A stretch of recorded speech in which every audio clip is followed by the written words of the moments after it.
Everybody, I'm Dean Obidala. Welcome to today's Daily Dean. If you give me a few minutes, we're going to break down an issue corporate media is missing. Something happened that deserves far more press, and that is Jimmy Kimmel punching Trump in the face, And let me take a step back to break down why this was so important.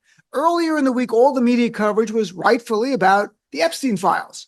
That deserved all the attention. Donald Trump did not want the files released. Republicans rebelled. They all vote for it. Now they're going to try with Pam Bondi to cover it up. But that was a big story. You also had Donald Trump's despicable attack on two female reporters, one in Air Force One telling her quiet piggy, despicable guy, quiet piggy, and then an ABC reporter where he trashed her in the Oval Office. Then we had Donald Trump threatening to prosecute Democratic members of Congress for posting a video he didn't like, and then escalated it to calling for them to be killed. Literally called for execution. But in between that, on Wednesday, Donald Trump did something that deserved more press. He called for Jimmy Kimmel to be fired. You know what you're thinking? Didn't he do that before? He did. But he went back to it because Jimmy Kimmel did something on his show. We don't know exactly what it was. We think it was jokes about the Epstein file on Wednesday night shows. He posted this. Why does ABC fake news keep Jimmy Kimmel, a man with no talent and very poor television ratings, on the air? Why do the TV syndicates put up with it?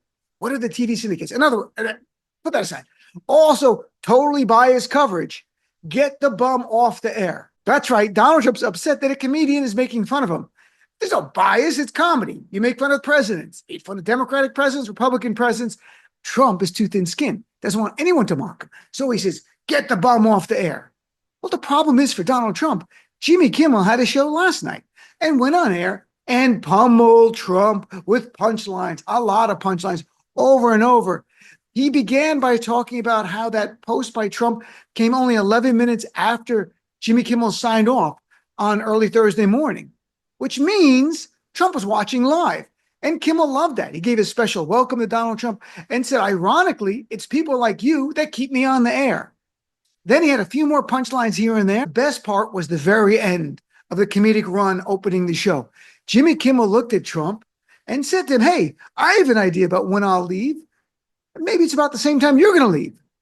And then he gave him a little scenario, which was very funny, and used Trump's own words against him and listened to the crowd roar with applause. Check this out. Before you tried to get me fired in September. It didn't work, Mr. President. I admire your tenacity. If you're watching tonight, which I presume you are, how about this? I'll go when you go, okay? We'll be a team. Let's ride off into the sunset together like Butch Cassidy and the suntan kid. And until then, if I may borrow a phrase from you, quiet, piggy. Come on, that was hilarious. Making fun of wannabe dictators like Donald Trump is important because Donald Trump does not want to be laughed at. He wants to be feared. Just like all tyrants and dictators, they want you afraid of them. By mocking them, it makes them less powerful and smaller. Now, don't get me wrong. Donald Trump is still a dangerous person. In fact, he is desperate. He is very dangerous.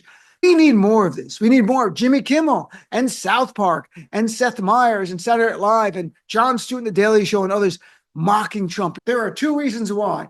One, Donald Trump hates it. This is the guy who became the first president not to go to the White House Correspondents' Dinner because he didn't want to be mocked. Two, it makes him smaller. That's great. And that is today's Daily Dean.